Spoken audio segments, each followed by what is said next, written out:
Welcome to the Safety Doc Podcast with your charismatic host and prominent safety expert, Dr. David Perrodin. Be entertained and informed as the Safety Doc discusses both best and bizarre practices in safety preparation and crisis response.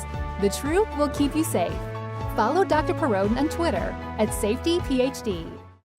Hi, everyone. This is David, and welcome to the Safety Doc Podcast. Today, we're going to talk about Hurricane Irma. I mean, how can't we? It's everywhere in the news, and I recorded a few podcasts about Hurricane Irma and decided not to go with those because there were such significant changes in the hurricane.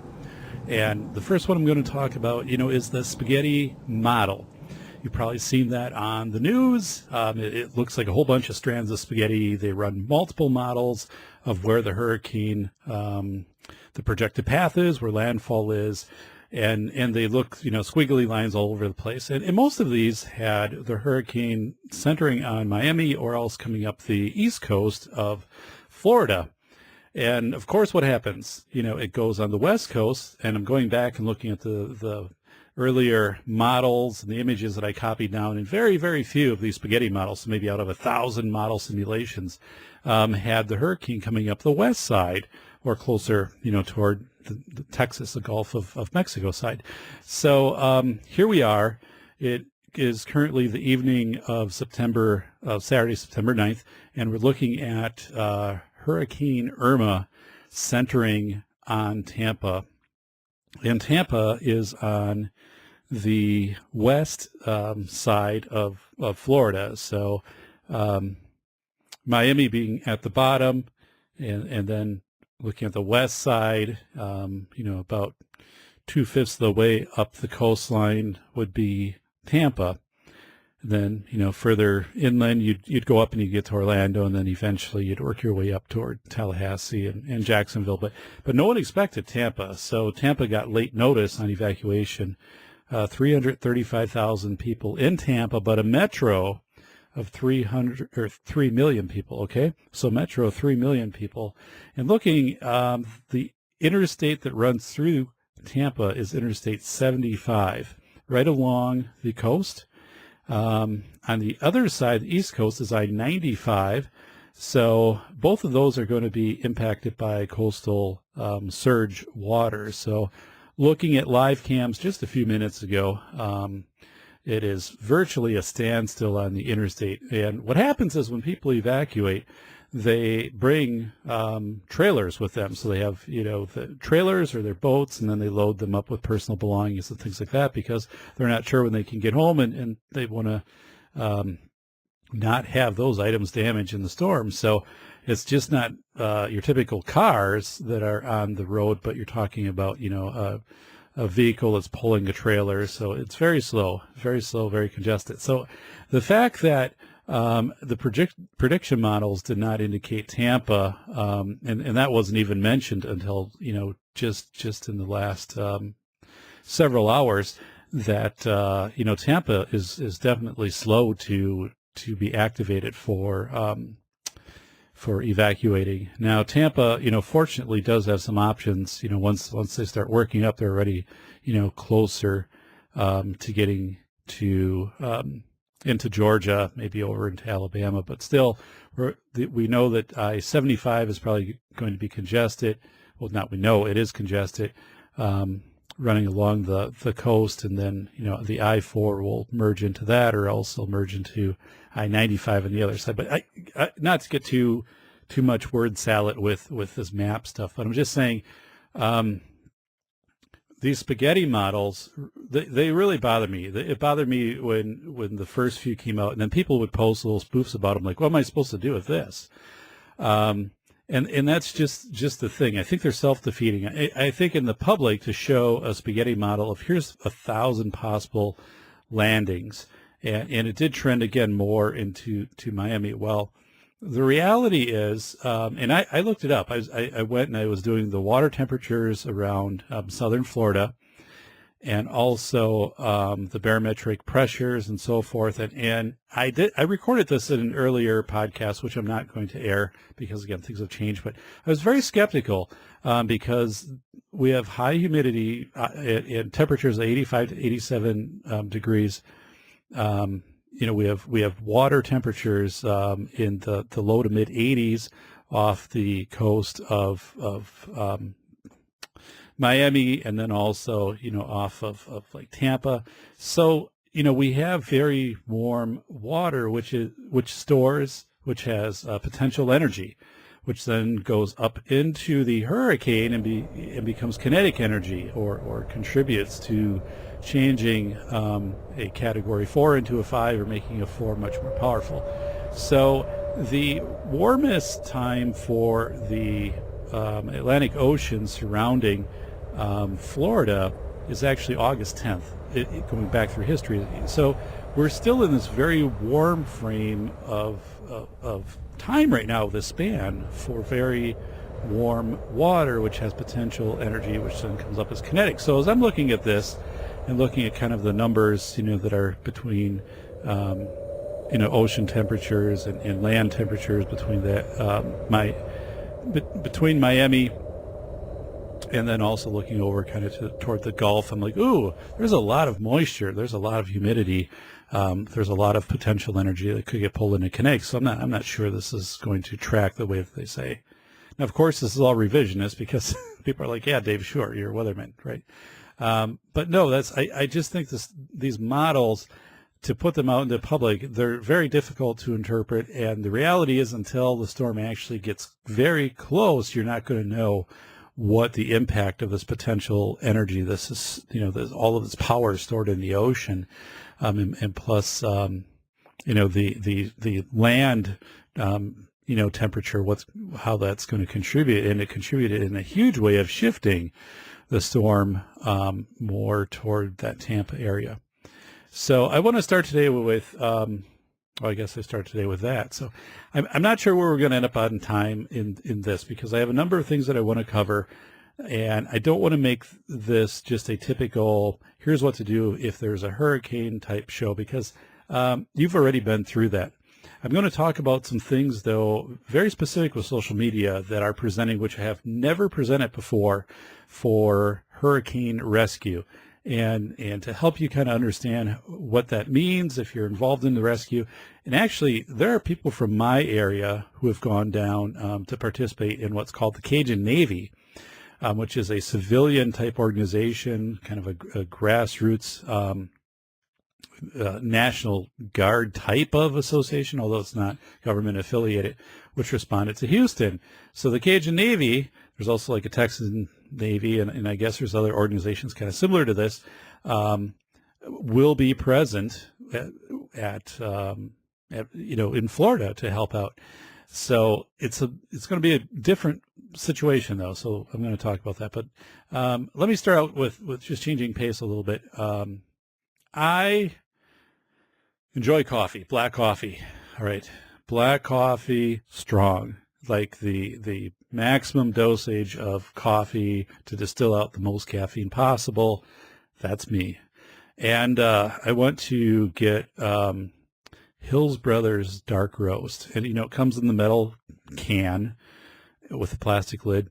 And I'm doing Walmart shopping yesterday. And anyway, it's like every can I'm picking up off the shelf has a dent, like somewhere, or multiple dents. So, I'm having to like pull can after can after can to finally get the one can that wasn't used as the hockey puck, back in the warehouse or by the loading dock. And actually going back to my days working at Menards, home supply store here in Wisconsin, but back about 1991, 92-ish. We would go, and if it was a slow day at the end of the day, we actually played hockey, makeshift hockey back in the warehouse area. Not with goods that were sold to the public, but we had these makeshift hockey sticks, and kind of a good way just to build a little interdepartment rapport there at Menards, which actually was a very good place to work as a college student. Very good place to work. So anyway, yeah, I guess I did get the one non-dented can, which doesn't matter because I'll put it in recycling anyway, I guess. But so we talked about the spaghetti models. People are. I've been contacted by several people directly through email, through Twitter, through other means of social media. The show does get out on the 405media.com, and I was checking. I had another email come in. Show's out on the 405media.com. The last show where I talked about Hurricane Harvey. So, that's broadcast out of the LA area, Los Angeles. So thank you for the listeners of the Safety Doc Show in Los Angeles, California, Orange County. Thank you very much. And syndicated broadcast worldwide. And for everyone, there's really been an uptick in following of the show, downloads, views, everything like that. I did say right now I'm still on SoundCloud. I'm probably going to be the last person to evacuate SoundCloud because that seems to be going down. But I'm still on SoundCloud. I haven't made the jump to Podbean. It's a matter of time, but I will let you know when that happens. Updated the website. Thank you to Larry Roberts at readilyrandom.com. Some of the best podcasts. I downloaded Larry's podcast.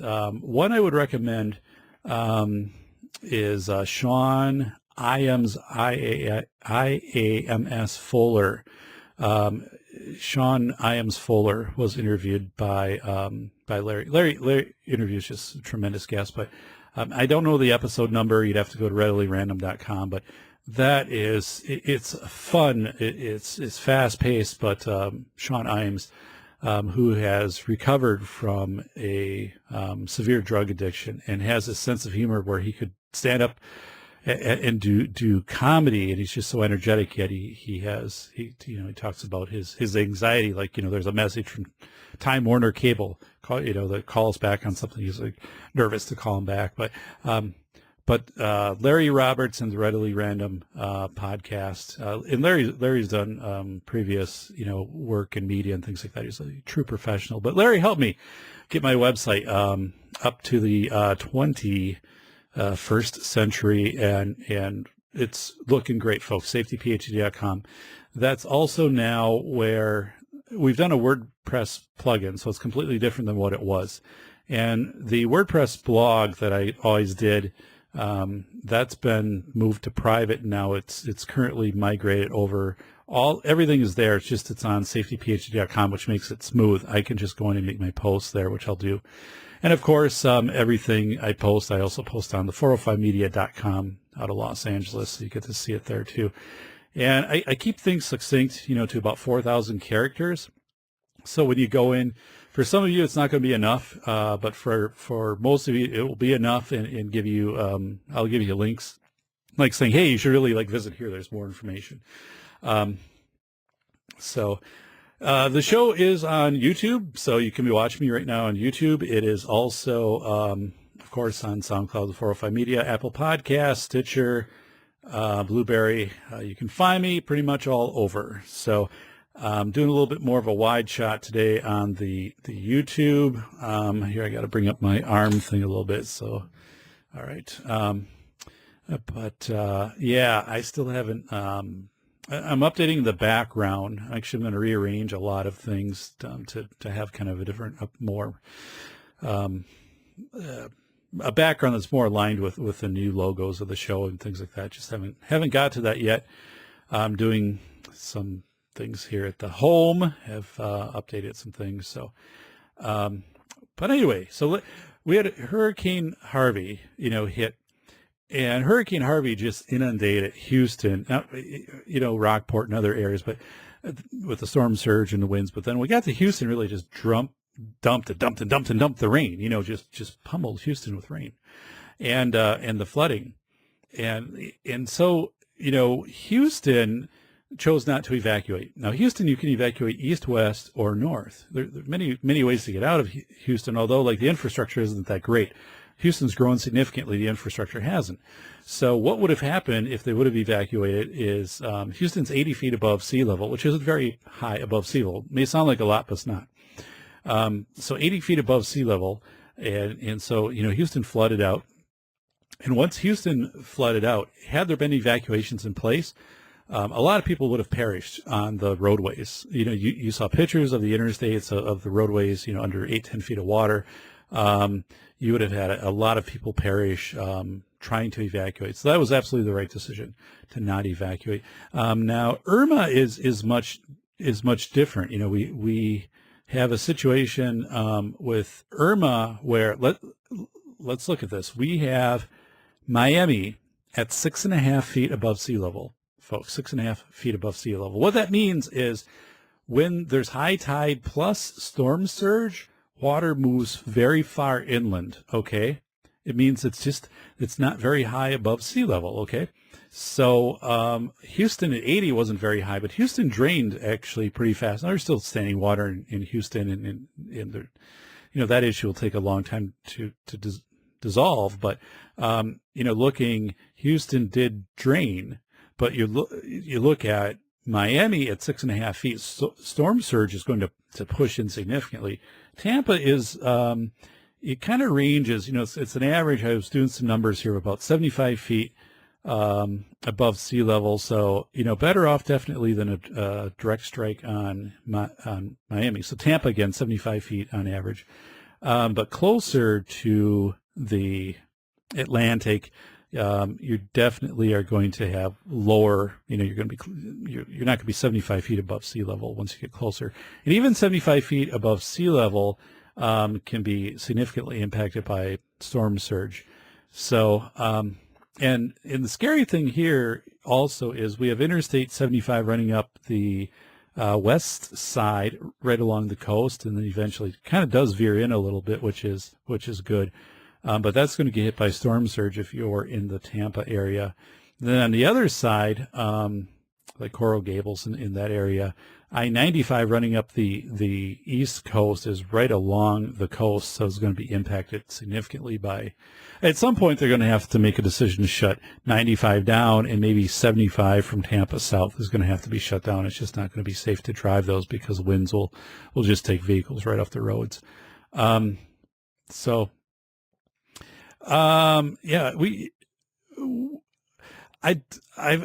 spoken previously. I'm not a big fan of benchmarking one event to another event because I think the circumstances are so unique, and also the time changes. I talked about this during the 9/11 harbor rescue, of people comparing that to Dunkirk, for example, the rescue 500,000 people on 9/11 from New York Harbor versus Dunkirk 380,000 people 60 years prior. And just saying, the context and the technology and communications and things like that just changed so much. But actually, I think we can benchmark aspects of Irma and Harvey because, they've only been 2 weeks apart. So I'm going to talk today. We're going to kind of benchmark the social media aspects of these two because they're going to be virtually identical. And something that we've learned from Harvey very clearly is that people are going to social media for their rescue, to seek rescue and to seek identification or to seek knowledge and information about rescue sites. They're going to social media, and what they're doing is they're not necessarily going to websites as much as they're going to Facebook or Twitter, and they're posting things like, I need help, and this is my address, because they know if they give an address, that an address is already documented into a GPS system. GPS during a storm, you can still ping to satellites, which then tell you where you are in space. You have your GPS maps. You know where you are. So cellular, when cellular goes down, GPS still works. That's why you give your address. And I saw an article, I read an article. It said, don't take a picture of your house and post it online.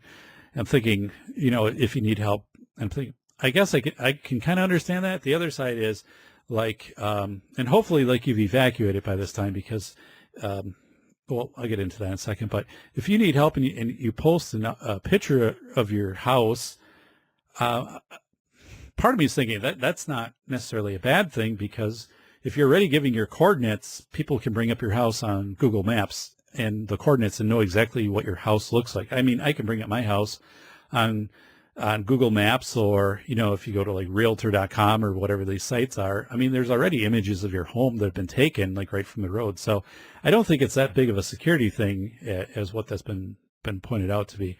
But let's go back to something very essential here. During a hurricane, GPS still functions. GPS still functions because GPS pings to satellites, and satellites are not impacted by hurricane. Cellular is impacted by hurricane. Hurricane Andrew came through Florida, about 10 years ago, and text messaging still was able to get through the cellular towers. So what happens when cellular towers go down as they get impacted, you lose the ability for voice communications because they take up more bandwidth. You lose the ability for internet and streaming video and things like that. That takes up more bandwidth. That's down. You can typically still text. And apparently you can typically still now use Twitter, which is text-based, as long as you're not loading it up with images. So those are still going through towers. Towers can still handle that, and towers have become more robust. But as towers, become diminished by the storm, by the hurricane, texting will be the last thing that towers will be able to do. And then that'll go down eventually. Then texting will be restored because it doesn't require as much bandwidth. So here's what we saw during Hurricane Harvey. We saw people, and I have tons of screenshots, people contacting me, but I have tons of screenshots, and I have them now coming in. Okay, I have a screenshot. I'm gonna post it. I'm looking at it right now. Came in about an hour ago, and this was from somebody who posted that I'm reading the exact words here. Have you found, and this is sent to me, and then they sent me a graphic of someone posting under the hashtag on Twitter, Hurricane Irma, under that hashtag, posting Florida emergency info, giving a number, 1-800-342-3557. I don't know where that links to. And then www.floridadisaster.org. But again, I don't know who monitors that. It's a state emergency response team, but then, what is the timeline on getting back to somebody? I don't know. I've kind of checked those things out, but I don't, again, there's people who really need those things, and I'm not going to go into exploring right now when other people are trying to get in. But anyway, about an hour ago, somebody posted, have you found, and this was posted to me, have you found the first responders emergency contact list? This is for Florida. I'm finding different information, random notices only. So this is a person who is right now trying to navigate this issue going on in Florida, and is saying, I can't get a uniform list. I don't know who to contact. I'm getting different information. And here's the issue. As people move, and this wasn't really expected to hit Tampa, this has had to shift. So now the information is having to shift. Here's the shelters. And the organizations that manage this, is this really, again, is this through FEMA? Is this through the state? Is this through National Guard? And then you have these other agencies that come into play who jump in, and then and they get in and look at the hashtags.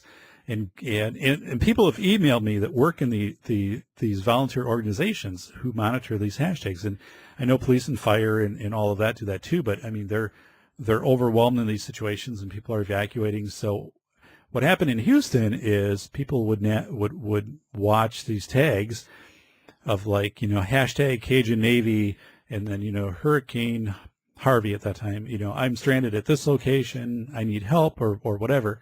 And then you'd have self-dispatch from the Cajun Navy. So the Cajun Navy, again, think of this as a group of volunteers who, take their boats and their own resources and then go in, and it's kind of like this house-to-house thing, trying to rescue people, or they're fed information then from these hashtags of saying, here's someone put out a request. Well, they're dispatching not necessarily through like an instant command system. They're not contacting police or fire. And not that this is bad. I don't want to say this is bad, because I think the Cajun Navy and Texas Navy, Cajun Army, all these groups are essential and they shouldn't be regulated. but we don't have a way to interface with them right now. So here's the deal. It's like, think about it as if you needed to call the fire department, you call 911 and you get to the fire department. Now, so that's like a direct call, kind of going in. But imagine if you didn't have that, so you're outside and you have a megaphone and you're yelling, fire, fire, I need help. Well, now, like 100 people hear that. So like, do some people just automatically run over and start to try to help you? Or do some people on their own then take your message and try to relay it to the fire department? Or, what happens in those situations? So that's the problem with social media. The other part is we don't know how legitimate these things are. We don't know if they've been responded to. So someone posts a hashtag and said, I'm stranded here, or, something, let's just do that. I'm stranded here. Here's my location. You don't know if somebody's responded to that. You'd have to look at social media to see if someone actually has responded. If someone, and right now, you don't want people going, volunteers or emergency workers going into these areas. There's going to be a point when they're going to say, when the hurricane is over top of these areas, they're going to say, we can't respond right now. It's not safe to put our responders out there, so you're going to have to wait. But you don't know. So this runs into that issue I talked about in the last podcast, of where we had the drone operators, the commercial drone operators wanted to help out with Houston. Now, first of all, drones cannot fly during hurricanes or even stormy weather, so you'd have to have that comm. But the drone operators were saying, yes, we will come in, take the guesswork out of this. We'll come in, donate our services. We can put together, work with you, put together grids. They're telling, the I don't know, FEMA, National Guard, state, whatever. They would contact me too. Like, Dave, who do we contact? I'm like, I don't know. I don't know. See, that's the thing. I don't know. And Florida did a really nice job putting together, and Governor Rick Scott, putting together a few days ago a list of here's different resources to contact, different places and things like that. And so I don't want to be critical of that, because that is a huge step up from what happened with Hurricane Harvey. So really nice job with this, but it's a dynamic situation. So what you put together changes. But you had these drone operators with Houston who wanted to come in and kind of do this mapping out, and then get this information back. So again, you can fly a drone in kind of calm weather, 15, 20 minutes, and take this super high definition video of certain longitude, latitude, get that back into a system, and you can identify then, say, oh my goodness, this area is really hit hard, or this area, looks, our visual reconnaissance, early reconnaissance, this area fared pretty well, so we're going to move them down on the priority list a little bit. But, so you have it, you have to have a way to do that. So what happens when you start hashtagging this stuff out, like this social media rescue stuff, is you get multiple people responding to the same areas. You get people responding from outside of the areas, like the Cajun Navy, and I think three men in the Cajun Navy, I could be wrong, but I know there were some, were killed because they ran into live electrical. And not that responders from Houston or, like from the fire department would have exactly known that those wires were there. But if you're coming from out of the area, you don't know what's under the water. For one, you're not native to that area. So you have these people coming in and doing these rescues, and are doing them per GPS. And God bless their hearts for doing this. But you get into a situation, you might have multiple dispatches in the one area. Maybe that's not where you need people. Maybe, so you're not maximizing your resources. The other part is, are you bringing people into harm's way? Is this not a safe area? And also, this is different with Irma, because we have one way into Florida from the north. That's it. So you don't want people coming in from the north right now to try to rescue.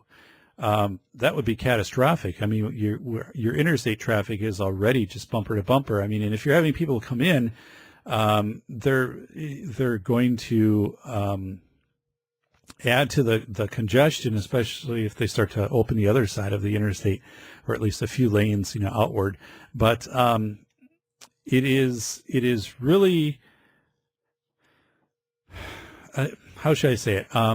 The instant command system, with how social media works, people putting out these Twitter calls, Facebook calls for help and things like that.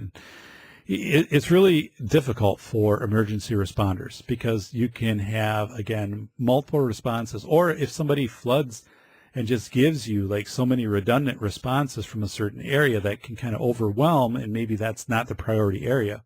So again, that's where the drone operators come in with their reconnaissance, can really help you out.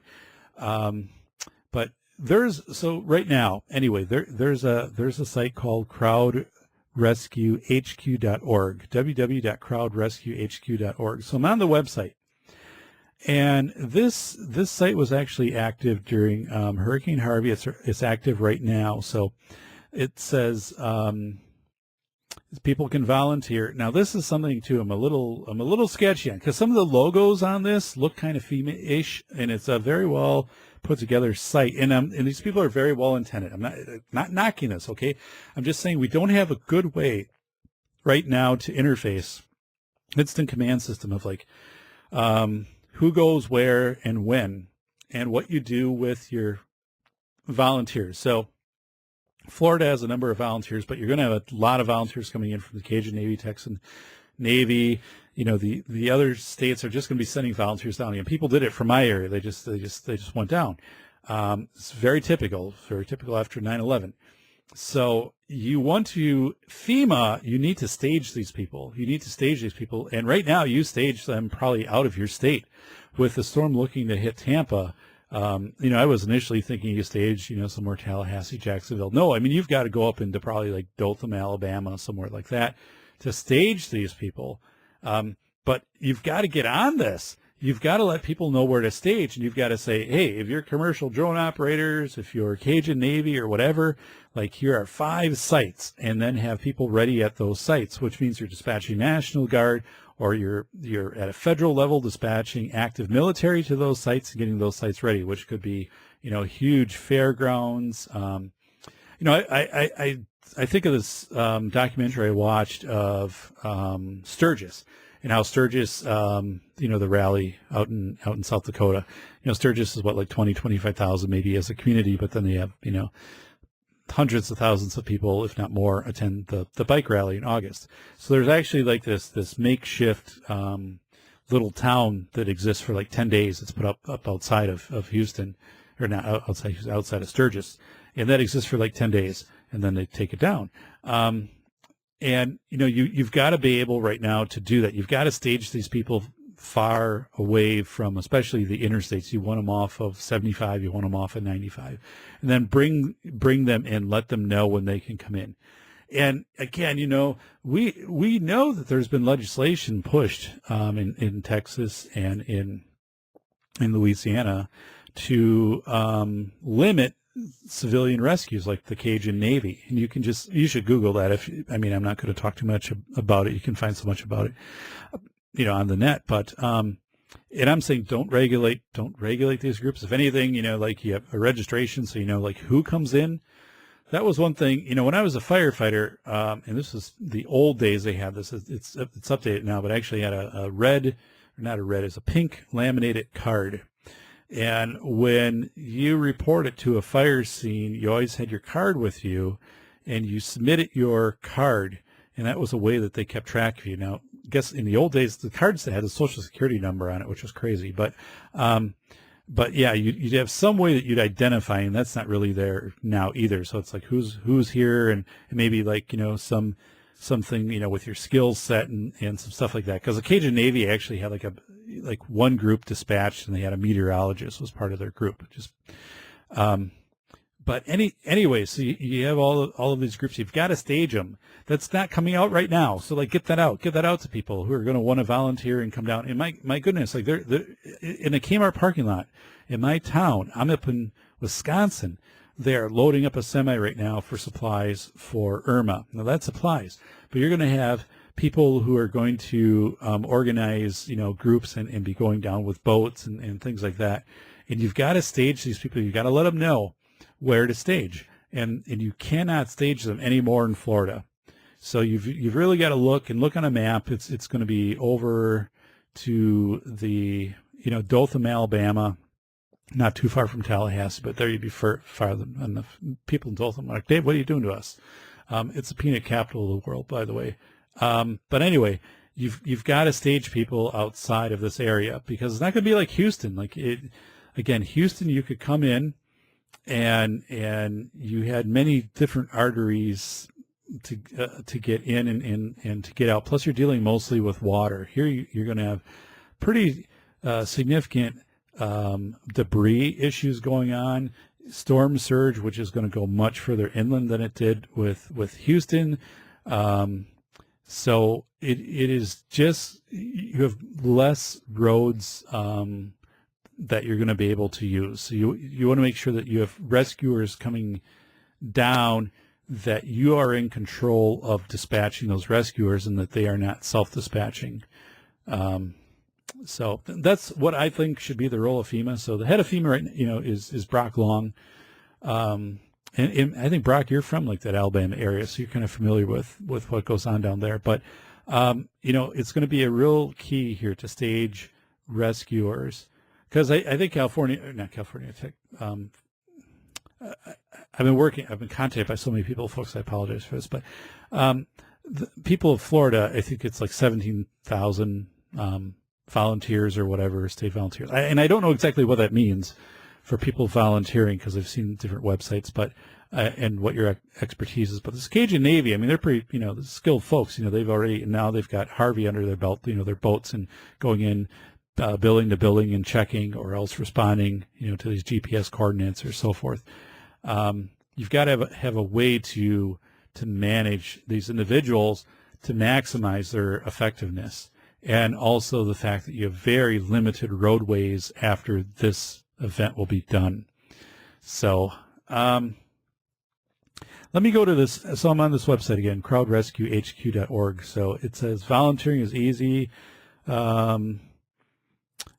It says, we are not an emergency service. In an emergency, please call 911. The people during Houston who were emailing me said dialing 911 or 311 was largely ineffective during the heart of the severity of that event.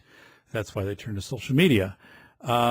So I'm just saying, okay, so crowd rescue is kind of, let me see, at Crowd Rescue HQ, so it's on Twitter, at Crowd Rescue HQ, getting help to people who will be affected by Hurricane Irma. Joining forces, saving lives. When Hurricane Harvey slammed into Houston, emergency dispatcher said, call for rescue. We aren't checking Twitter. Survivors unable to get through to 911 did what came naturally. They turned to social media. That's what people are doing today. We have to prepare differently. And I said this before, during Harvey, say it again, people are going to go to social media because that's what they're familiar with, and especially the millennial generation, but they're going to go to social media, and social media will travel with them. And that is where we need to focus how we interface with rescues. It's going to be very clunky again for Irma. People will do the best that they can. And I don't have an answer for this. I've thought about this, and I'm going to contact a couple experts in the field that I think might be able to shed some light on how this might work for upcoming disasters, of how FEMA, National Guard, states can better interact with social media, because you can't just tell people go to 911 or 311 and do these types of things, because they're not. They're going to go to social media. This is where they're going. So you've got to realize that. And like Houston Fire Department and so forth, and they would say they would check, they'd monitor, but that wasn't like the primary thing they were doing. But no, you've got to have somebody come on. You have to have a dedicated monitoring of that. That's just the way that it's going to be. And the other problem is you get false reports coming out, and I'll talk about that in a little bit. So, which you can have in anything, I guess. But social media is really the means now to seek help. Hopefully people have evacuated. If you haven't evacuated for this, it really shows, I'm disheartened by it, because it really shows you're not respecting the rescuers. Because, Harvey was severe. Irma is more intense. And for you to stay behind and, with the number of days notice that you had, especially, again, if you're in the Miami-Dade area. Now, if you're in Tampa and all of a sudden, you have 12 hours or whatever. I understand, but if you're trying to stay at your house and you can see the ocean from your house and you live in Miami, and then all of a sudden you need help. Can you really expect the rescuers to come and to try to help you? I mean, I just don't see where that's viable, that you put someone else's life at risk to save your own because you didn't heed the warnings. So, anyway, so this crowdrescuehq.org is saying you can go to hashtag Irma SOS for those needing rescue. So again, they're sending them to Twitter, hashtag Irma SOS or hashtag Irma Safe for those successfully rescued. The thing, I don't know, is who keeps this log of thousands or tens of thousands of people. And then, if you see something, it was posted 14 hours ago, but then there was a rescue 8 hours ago. I mean, how do you know? So again, there's this whole database issue which has to be worked out. Am I telling people not to go to social media? Absolutely not. This is a means right now, but a few things that we have to know is, unlike Harvey, you're not going to have people coming in to rescue you as quickly. I mean, you should have heeded the evacuation warnings, and for rescuers, need some way to identify when something is closed. And it gets cumbersome because really the only way to clearly do that, what is it? It's to go back into social media and to post, hey, we went to this site, we recovered these people and we're fine. But, again, when we're talking, I can post something right now and hashtag it out, Hurricane Irma, and I've got 2,000 impressions in a minute and a half. So it's very clunky. And it's just the fact that we've evolved. So it's nothing inherently bad. It's just we've evolved, and systems have not evolved in FEMA and National Guard and state governments to match the fact that people are going to use social media. And I have stated this time and time again, that all future sentinel disasters of events, people are going to turn to the phone, to what they have. They're going to turn toward social media. And when that goes down, and if they can ping, if their GPS is already downloaded, their GPS maps, they're going to be able to, ping that out to satellites in a lot of cases, at least to know where they're at. So let me keep going on here. Actually, I covered quite a bit. Yay. Okay, this is a message I received directly from somebody who was involved in Hurricane Harvey in this crowd rescue, which I just talked about, Crowd Rescue HQ. So this is someone who is a volunteer, not affiliated with the government, who was monitoring these hashtags coming in from people asking help. So this person wrote to me. So again, I call these people agents on the field. Many people have been in contact with me, providing me information, asking me to serve as a conduit in getting information out to other people and resources. I've worked diligently to do that. So this person wrote, I'm part of the AltGov group that was data mining SOS tweets and adding them to an open source real-time updating map, which I don't know, I couldn't find it. We joined with Harvey Flood Rescue, Harvey Relief, Cajun Navy, and other local volunteer rescue groups. FEMA and the Coast Guard are aware and support our efforts, which I believe is true. Okay, they support the efforts. FEMA, Coast Guard, and it'd be also local, fire, police, EMS, all of that. They're aware. And actually legislators, I think, largely support this. But where legislators get in and passively support it, kind of not overtly support it, although there's a lot of positive media that came out about the Cajun Navy, which is very good, which I think will kind of push these bills away of saying, well, if you're going to be part of the Cajun Navy, then you should go through 25 hours of training and you should have, this type of certification if you have a boat and stuff like that. It's like, nope, you don't do that. You let these people do what they have to do. They're volunteers. They come in.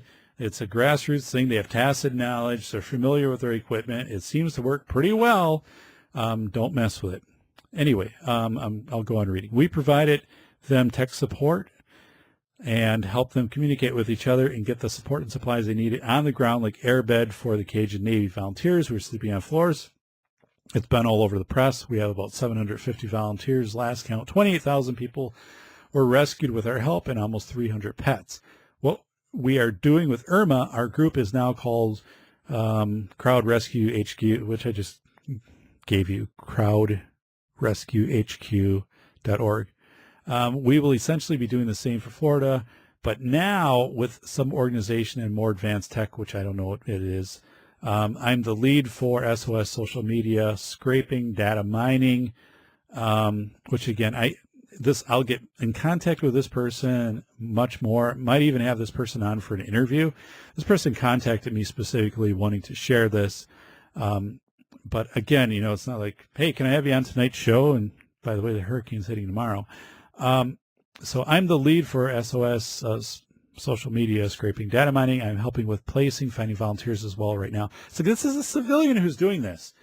So right now I pause and I'm like, how does this get integrated into some larger database? So National Guard knows what's going on. If there's already outside of state groups coming in, how are they all interfacing through this? Are they interfacing on their own with different organizations?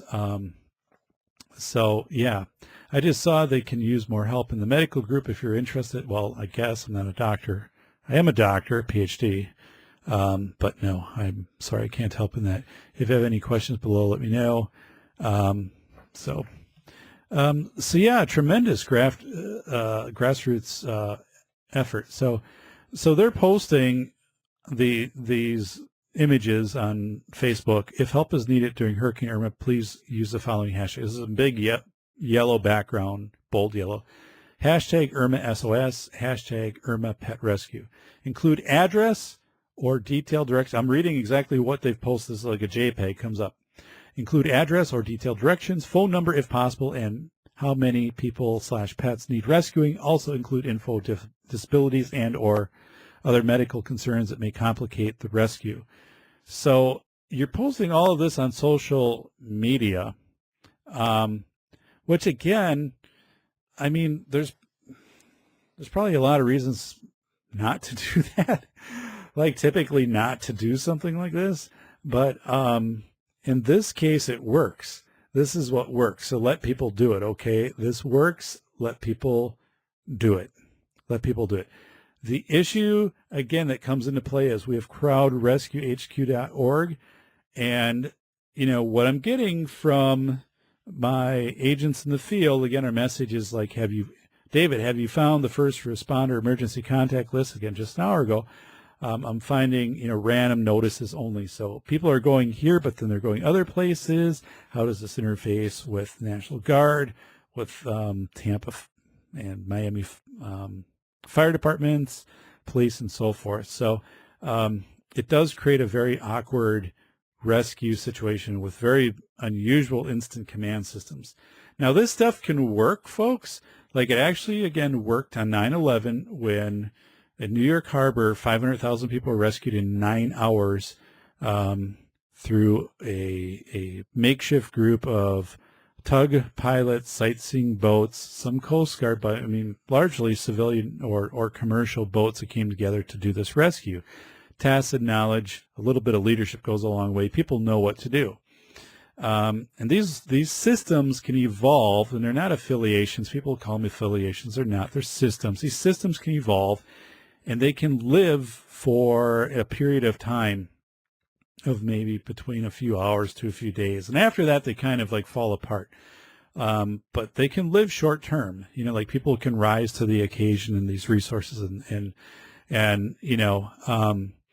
they can come in and people know what to do, and they can kind of figure out like what to do. So again, we have the social media. So I'm telling you right now, if you are using social media, you have to realize that it's being, monitored by everybody that's out there in some of these grassroots organizations, but there's probably other organizations. How do you know if somebody's been responded to? How do you not know? I don't clearly have that. I've asked for that information, hasn't been provided to me. I don't think anybody knows that yet.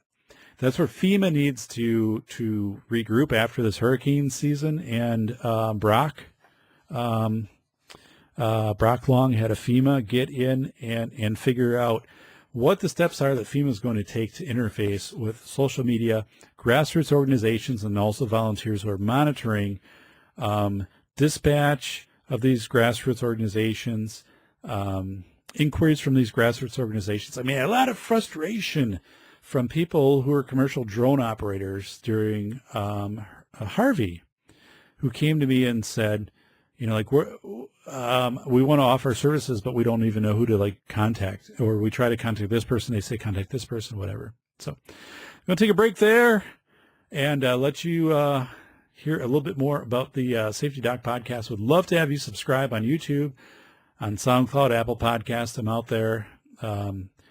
Variety of issues, information to make you safe. A lot of guests on the show, and please continue to follow me at SafetyPhD on Twitter, and then also safetyphd.com. So thank you. Thank you for tuning in to the Safety Doc podcast with the nation's leading safety expert, Dr. David Perrodin. Author, radio show host, university instructor, researcher, expert witness, and consultant. Powerful testimonials. Dr. Perrodin has a strong reputation as the go-to safety consultant, and he was still able to exceed our expectations. When we went looking for an expert in the field of crisis preparedness and prevention, David was the single person we pursued.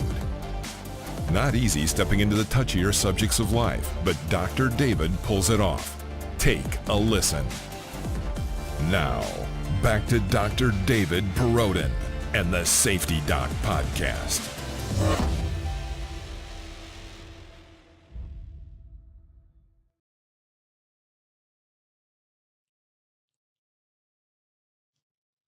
And welcome back. Welcome back to the Safety Doc podcast. So, I have a document. I have many documents. All right. Okay. This is an article written by Maya Rodin. It was updated August 30th. And this is one of the first articles I've seen. It's out of time. It's the heading is Hurricane Harvey, the U.S. first social media storm. I'm going to read from parts of it. So, victims of Hurricane Harvey turned to Twitter and Facebook for help as the floodwaters rose, but first responders say they should continue using 911 and local emergency numbers first. True, but again, what my agents in the field are telling me right now, who are down in Florida and monitoring this, they're saying they're getting mixed messages. They're getting multiple sites. The information is changing. Again, Florida anticipated that Miami would be significantly impacted by this, more so than Tampa. That doesn't seem to be the case now, so things have had a change. So no, people are going to go to Facebook and Twitter. So the fact that first responders say continue to use 911, yes, but I mean, if people are going to go to Facebook and Twitter, you've got to meet them there too, even though it's not a perfect system. Okay, as rain barreled down on Houston throughout the weekend, cries for help poured out on social media platforms. Hashtags like SOS Harvey and Help Houston were used to flag citizen rescuers. Accounts like @HarveyRescue compiled databases of addresses and names of folks in critical need throughout the storm. It actually worked pretty well. Okay, retrospect, worked pretty well. It's going to work pretty well for Irma. The difference is you're going to have to wait a little more time's going to have to pass before you're going to have people coming in. And the hurricane is going to, when it hits landfall, goes category 3 and then, depresses just into heavy storms, it's going to impact these areas where you're probably going to have people staging also, like Dothan, Alabama, and things like that. So it's going to be different than Houston in that regard. So you're not going to have people coming in as soon. And you've got to make sure you're monitoring up on your major highways of you don't want people coming into these areas until the storm has passed, and then also that those areas are safe, down power lines. You have 2 nuclear plants, southern tip of Florida and things like that. So here's a post that somebody made. This was during Hurricane Harvey. I have 2 children with me. Water is swallowing us up. Please send help. A woman, Maritza, tweeted early Sunday morning as 911 dispatchers were not responding. She decided to share her address with 463 followers and posted a call for help on Facebook. A little over an hour later, she tweeted that help had come her way. Got picked up by the fire rescue. She said, "Thank you. One of you had connections, and all I can say is I'm eternally grateful." So this is where these messages come out now, and they're getting picked up. And this one was fire and rescue, but that could have easily been the Cajun Navy, could have been the Cajun Army, the Texas Navy. Again, these are all civilian organizations, volunteer organizations, which are becoming integral to these large-scale responses. So rescuers George Washington University media professor Nikki Usher has referred to Hurricane Harvey as the first major natural disaster of the social media age, which I would say is accurate. Just think back when we had the Murrah City bombing back in 1996. We had 16 million people worldwide on the internet. 2001, September 11, 2001, the World Trade Center attack, 16 million people worldwide on the, or 60 million. We went up, I don't know what the number was. Sorry, I don't have it, but it, it was about 20% or less of people on the World Wide Web. Now we know that half the people are on the World Wide Web. And we have 7 billion people in the world. Half are on the web. 1 billion don't even have electricity. But anyway, in the U.S., virtually everybody's on the web. So we've seen this rapid, scaling up. So she writes, this is Professor Nikki Usher. We've seen disasters through Facebook where you can mark yourself safe and then have movements toward giving people a chance to check in. But this is one of the first real disasters where you see rescuing via social media. You see images that the media couldn't possibly get, she says. And then I'm going to go down a little bit. Still, social media carried with it the usual dangers of unvetted information online. BuzzFeed News compiled a list of hoaxes that have been shared on social media amid the storm, including insurance scams and fake news about water and other utilities being shut off. And experts warn that posting personal information, including addresses, phone numbers, could lead to identity theft or other problems. Yeah, maybe. I mean, but again, what is it? Your Equifax or Equivest or whatever, where you just had almost half the country's personal information hacked out of your base, or 500 million people off of Yahoo. I guess I wouldn't be real concerned in considering the situation and the context of doing this. So she writes, nobody should take a picture in front of their house and post it on social media. That's not a good practice. I disagree with that. I don't agree with that. During a hurricane event, if you give your address out and your location, people can find a picture of your house through Google Maps anyway. So if you can have a context, I mean, I had somebody deliver something to my house that I bought 70 miles from here, and I sent them a picture of my house, like from the road. I'm like, this is what my house looks like, and I stood back way so you could kind of see the neighborhood a little bit. I'm like, you get here, this is what the house looks like. I don't think this is going to pose. It's not like looters are going to target in on that house because you're there anyway. But I just don't. I don't see this. I mean, I think this information is so ubiquitous anyway that to say don't post a picture on social media. No, post a picture on social media. Then you know where the hell to go. Right? The visual. That's what I use. I'm like, what's next to it? There's a Taco Bell. Okay, that helps me. A picture. There's red brick in front. There's a chimney. Oh, there's a tree. Okay, this. There's a basketball hoop. Yeah, that helps. Okay. So I don't know. I don't agree with you there, Nikki.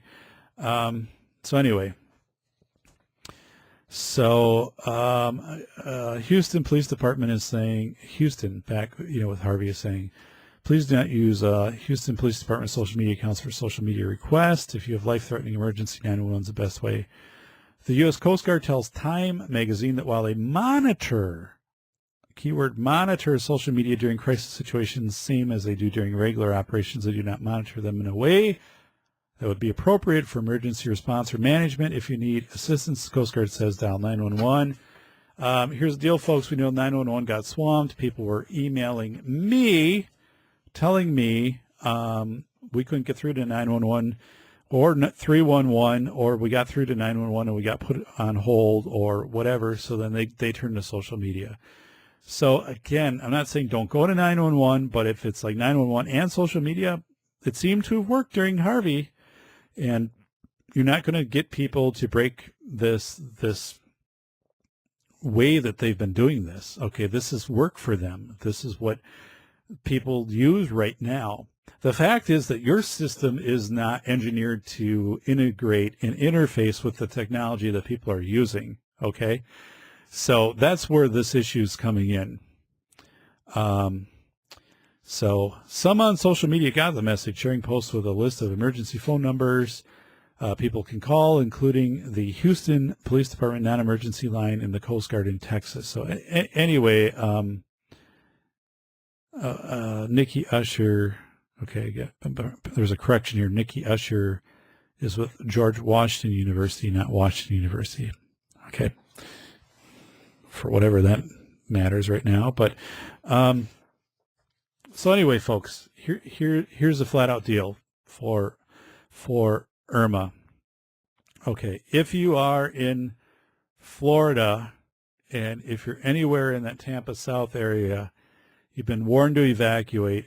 Governor Rick Scott has done a really nice job. I mean, in the last podcast, I was pretty critical. I'm not critical this time. Good job, Rick Scott. Brock Long with FEMA. If anything, though, I still think we need a stronger response at a federal level, mobilizing military bases proximal, to these areas. And we then also need to clearly identify staging areas for resources coming in. We don't have that right now. And we have to somehow understand how this crowd rescue HQ and how this works and how people are going to be dispatched and rescued. Again, this works pretty well because people are they're smart. They have tacit knowledge. They understand their equipment. They have, two-way radios. They can communicate with each other, especially digital radios. Have the means to do that. You have GPS. You know where you are. You can ping to GPS.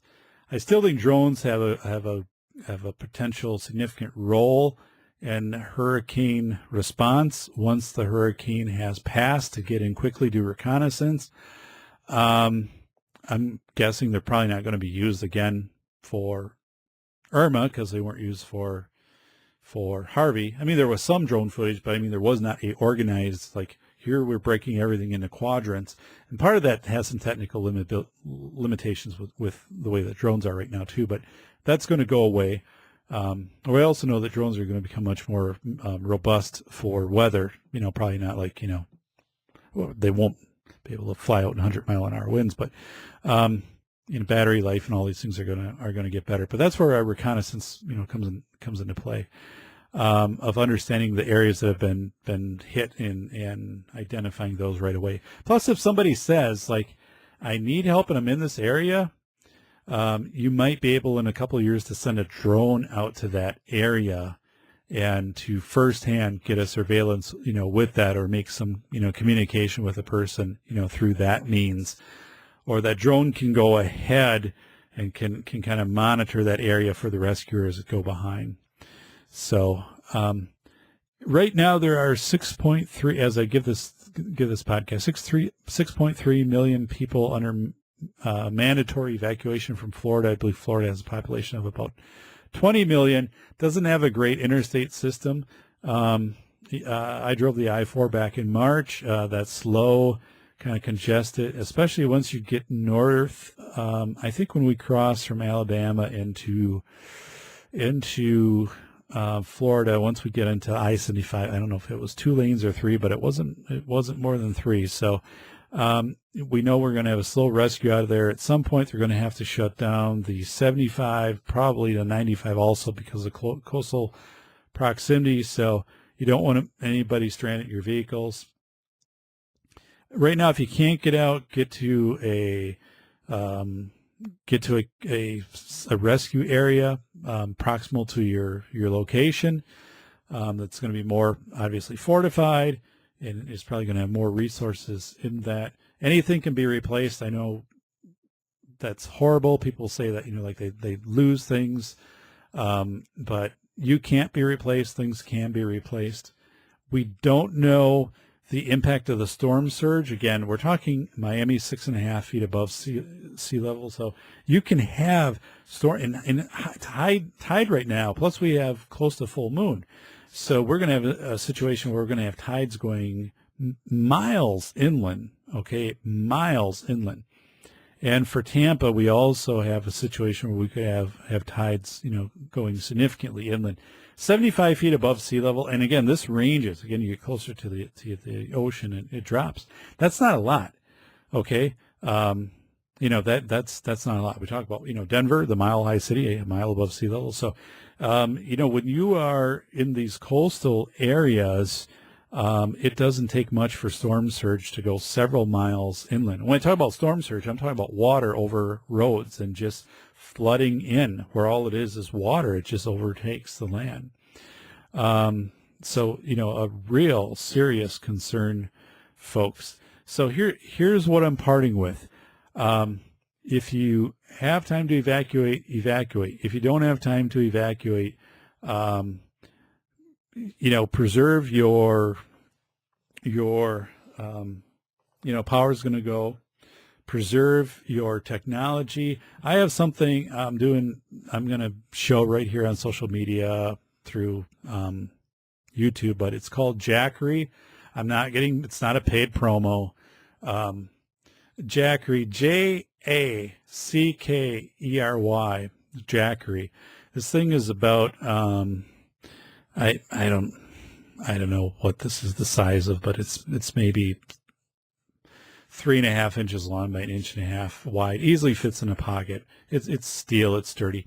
This thing charges, so you can charge this off a USB port, and then on the other, you can flip the plug around. It's really cool here. So again, of course, if you're watching this, it's Jackery, Jackery, and they make them for different devices. This thing maybe cost me $20-$30. I bought this off Amazon. And this will charge my phone like 2 times. This will charge my phone, my Android, 2 times. And then I can go back and plug it in, and it'll also, charge other devices, but it'll charge my phone. So I use it when I bike, because when I bike, my phone loses charge after 70, 80 miles, and, this boosts it back up. But this is invaluable. Now, I don't think you have Amazon Prime 1 hour, so you're probably not going to get any use out of this right now. But look at something like this, especially if you live anywhere, because power can go out. But this thing is fully charged right now, and actually has a little button right here. It lights up blue then. Again, you can see this if you're watching YouTube. If not, you've got to trust me, and I don't know how to shut it off exactly. I think it just shuts off on its own in a little bit here. But this thing is really slick, folks. So again, this is mandatory, that you have. If you are seeking, whoa, I almost wiped out our microphone here. Okay, if you are seeking help via social media, keep it brief. Short text messages get through. This is a thing where, too, if you're taking a JPEG, you can take a JPEG image. Again, I'm telling you this, and this is not what the story or whoever, whatever, because I guess it's different opinions. But if you take a JPEG and of your location, then, of like the actual of the house or whatever's going on, you can take that JPEG and bring that into a program like PowerPoint and paste it and then save it, like export it as JPEG. What happens is you take your phone picture and it's like 4 meg or something. It takes up a lot. It's a big picture. You can switch it into Microsoft PowerPoint, export it as a JPEG. I mean, if you've got this on your laptop available to you, and it literally, might take like 100K or something like that. So it's a fraction of the bandwidth to send this out, because remember, bandwidth is anything that consumes a lot of bandwidth is going to get kicked out. Text is going to be your number one if you can text. If you're on Facebook, keep your text short.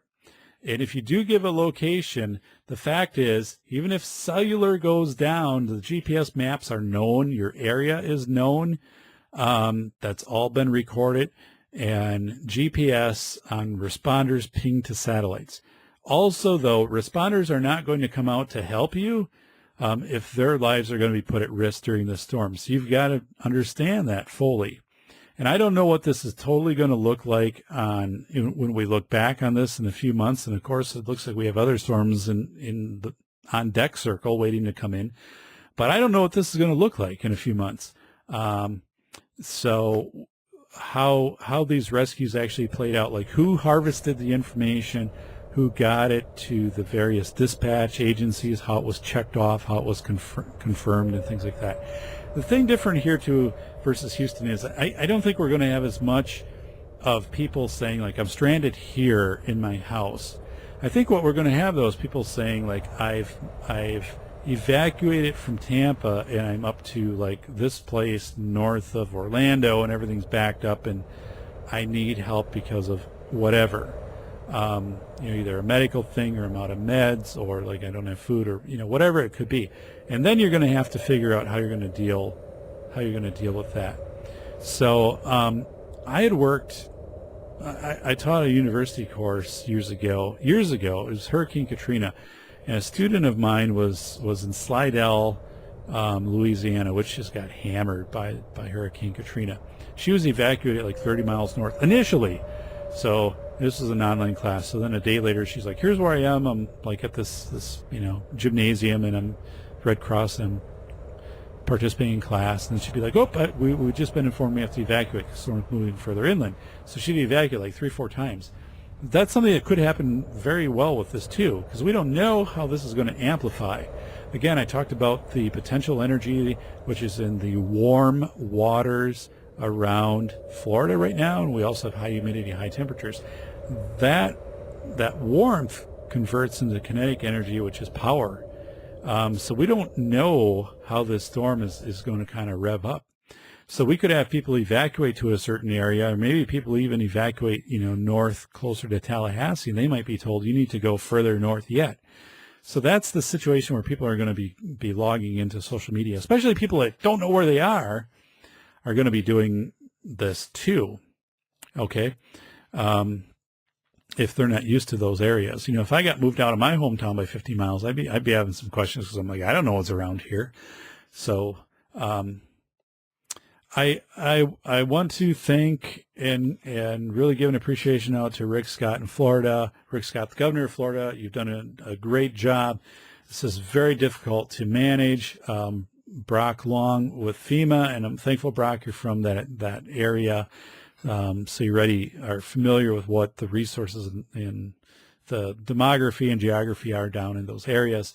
And please, if you're with the Cajun Navy, with the Cajun Army, Texas Army, whatever groups, and throughout the country sending self-dispatching to these events, please try to work to stage. Maybe this is where crowdrescuehq.org. I guess, I'm not giving a full endorsement to them just because I don't know enough about them. I need to interview and talk. That might be your best bet, though, because to try to come in before, infrastructure has been determined safe. And again, you don't want to come in while the hurricane is active, because that puts you at risk and it's not going to do any good. It turns you as a rescuer into someone who needs to be rescued. But this is something that's really interesting right now in history.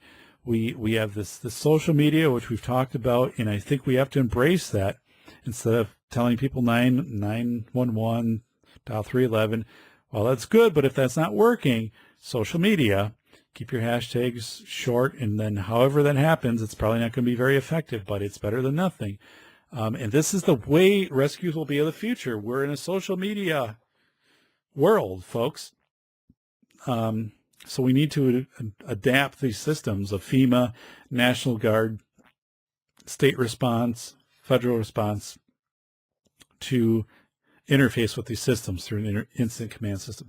We also need to stage our resources that are going to be, hiccups coming to help out with this. Thank you to all my agents in the field. There have been countless people who have contacted me directly. I appreciate that I've been able to make my contacts with various people. I don't have any additional information, unfortunately, to share. There isn't like the single clearinghouse for information. I appreciate the Red Cross. One thing the Red Cross has is scalability. They can scale up really, really fast. Now, they've been streamed with Houston, so if you can support the Red Cross, I appreciate that. I know some members in the Red Cross that travel the country, know them personally, and I'm just have so much respect for these individuals. So please support the Red Cross and support local drives of that are put on through reputable organizations to get resources down. This is another thing. Like again, we've got, I talked about the Kmart parking lot. There's a semi, and it's like a big sign like hurricane, Houston supplies and whatever. The thing is, like, that's good, but it's a little more grassroots here. So I'm like, well, my question is like, who are you interfacing with? Because I don't see like a Red Cross banner. And it's legit. I mean, I'm not arguing that because there's an article in the paper and some things like that, but it's like I need to know more about that, and I think that happens across this whole country. And it's like, if you have all these resources coming in, you have to wait a way to again manage them and a way to distribute them that makes sense. So, and we do know we can anticipate that Tampa, Miami, a lot of these areas are going to have their water systems compromised for a period of time, electrical systems compromised, and plus, I mean, we could be dealing with the same thing in another week to 10 days, with the hurricane, I don't know, Jake or whatever it is, next in line. So, interesting times. I think though we have seen through the Cajun Navy, through civilians, some awesome things. Hats off to our fire departments, to Rick Scott, Florida government, National Guard. But I think again we have this need now to interface all of these organizations to be more efficient and to recognize, acknowledge social media and not try to limit it, I guess, because that's just not the way things are going to be.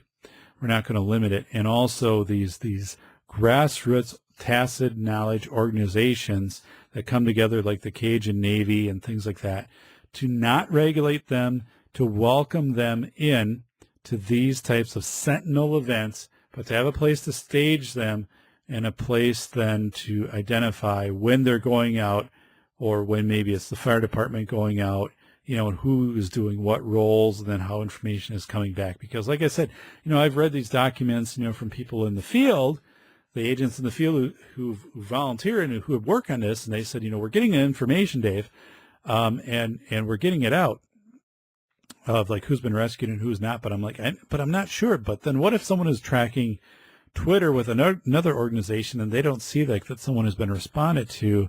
So then they dispatch, because again, I think you get these redundant dispatches. I don't know how effective that is. And Houston it's different. Houston was high water and flooding.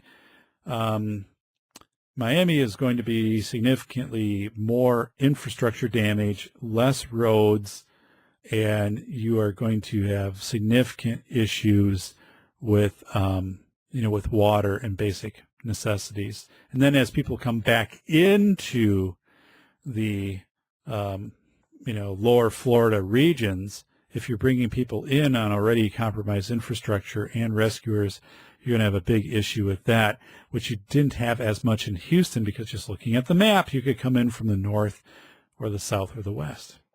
So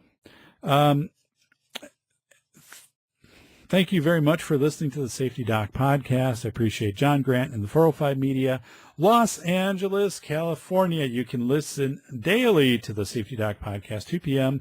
Thank you to everybody out in Orange County, out in Los Angeles, and worldwide for following the show.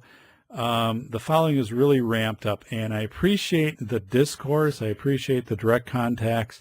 Like being contacted by Fox and Fox News, Fox and Friends, and other media, significant media contacting me, sometimes just asking me questions of like, what are the questions that we should ask Dave about some of these things, about some of these rescues, or like the psychology of transference dynamic and rescue and things like that. So I'm always available, for that, and glad to help with that. And as I've said at the close of the previous podcast, a nation is behind you, and please, stay positive during these times. I was down in Disney Orlando in March, and I saw some pictures just recently of, as the rains, just start to move in, but just thinking of what it would be like in Disney. Orlando is going to get rains and winds, but it's not going to get what Tampa's going to get as far as the storm surge in the other areas. But just thinking of the humanity, we do great things. We can, this Violent Crowd Rescue HQ, and these organic things, these grassroots that come up. And these are the things we need to embrace and celebrate as a nation. I also think we need to get the military involved. If you're in the military, you participate in this, think about how you feel helping your own country. So we have National Guard, but I think mobilize even more military for this, into short-term rescue of coming in, helping setting up basic, infrastructure, and then, getting back out and letting your local rescuers. And do not, we might have a pause in this because it's been very popular right now in support of the Cajun Navy and things, but do not go in and regulate these civilian organizations, because they were key in rescuing thousands of people. And the fact is, like Houston, and it's going to be Miami, and it's going to be Tampa, and so forth, do not have the means to support these types of massive sentinel rescues, no matter how great they are as professionals and the equipment that they have. That's just not enough when something like this happens. So please embrace and support people coming in. So I just as a close here, and why don't we take a break? Of course, right at the end of the show. I staged this pretty poorly, but a lot to cover. And again, this is like the third time I've recorded this because things have changed. But a little bit about the Safety Doc right here.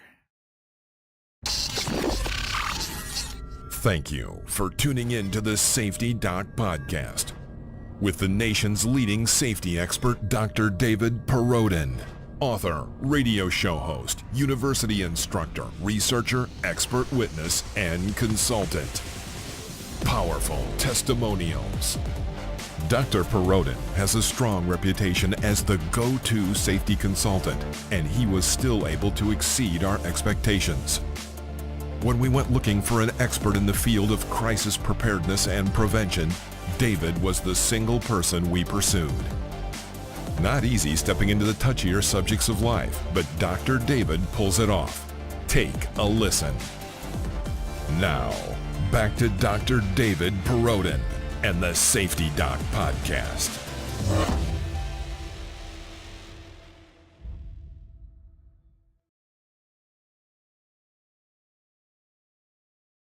And welcome back. So, really fascinating.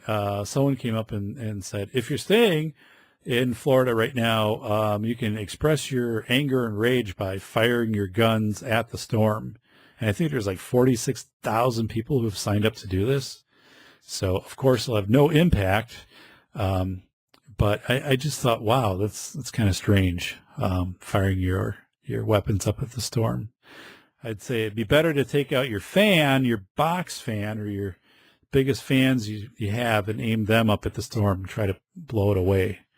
That would be the better approach. But no, kind of it just strikes me just kind of a weird thing. I remember in the movie Independence Day with Will Smith, and they were running those little ads on, or these announcements on TV.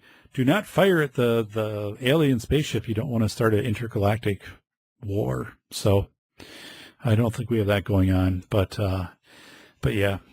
And crowdrescuehq.org. I'm going to learn more about you. I've got some contacts within the organization. I want to get you on a show in the future and talk more. So please do not take anything I've said today being negative about your organization. I think the grassroots part of the rescues and the dispatch are essential and have proven to be very effective and need to be a part of these rescues now and going forward. It's just I don't know a lot about how this works. And as I said before, I don't think it's as much as of trying in the future maybe to not use these things and use 911 other things. I think these are here to stay. We have to figure out how to interface with these in a way that's much more efficient, because we could search the same area 10 times and another area that has just as much need doesn't get searched. Okay. Or because you are in one area and you just inundate Twitter and, with maybe family members and whatever, it can be a matter of the people that tweet the most get the most help, and which really isn't how we want to dispatch either. So we got to figure these things out. They will. It's an exciting time. I think it's a good time. It has a lot of potential. It's going to be the way rescues will happen going forward. And again, these spaghetti models and meteorologists and people trying to do that with predictions and things like that. Think again, folks, because that was horrifically off. And you really did not help the people of Tampa. And this, there was also a break. It was the mayor of Miami-Dade County. And I came up and I talked about, I don't know where I talked about that, but I don't have the documents. Maybe I do. I don't know. I don't think I do. But the mayor of Miami-Dade had said a couple days ago that the hurricane seemed to be weakening. It was like at noon had said this. So said, we're going to kind of see. We're not going to issue like the mandatory evacuation. Then like 7 hours later said, yeah, we're totally doing it. And I'm thinking, oh, you just lost 7 hours. And this whole fact of it seems to be weakening, but we know hurricanes weaken and strengthen, especially when we have warm waters around Florida. I mean, the Atlantic typically is the warmest off of the Florida coast, August 10th and into September and things like that. But we know we have warm waters. We had that measured. We had temperatures. We had humidity. The Gulf was still warm. So, there was a high risk of this potential energy being turned to kinetic energy. And again, you never know how these storms are going to go. That's where, I talked previously too about this butterfly effect thing of chaos and trying to predict chaos. Chaos is nonlinear. You can't predict chaos. A hurricane is chaos.